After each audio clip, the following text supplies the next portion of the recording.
কিন্তু চুরির পথে যারা গেছে, ডাকাতের পথ যারা গ্রহণ করেছে, এদের মধ্যে দেখা গেছে অনেক লোক শিক্ষিত লোক।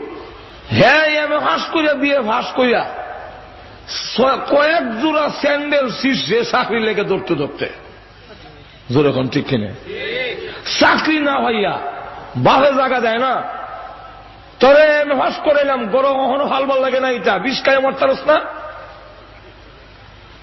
মায়ও ধমক দেয়, কিছু বাদ দিলেও ধমক দেয়।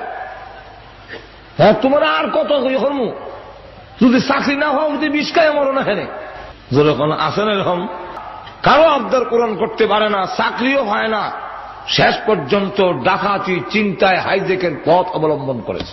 এখন যদি আমাদের দেশের সরকার আল্লাহর দেওয়া পদ্ধতি অবলম্বন করত, অর্থাৎ চুরির চিন্তায় আর সন্ত্রাসী যারা করো, তাদের মধ্যে যারা শিক্ষিত আছো, তোমরা যদি সন্ত্রাসী না করো, যারা নিজে নিজে আত্মসমর্পণ করবে, ফিরে আসবে, তাকে তোমার একটা খাবার দাবারের চিন্তা করতে হবে না, সেই ব্যবস্থা করা হবে। এমন পথ যদি দেখানো হইতো, অবশ্যই সন্ত্রাসীরা সন্ত্রাসের পথ পরিহার করে চলে আসত।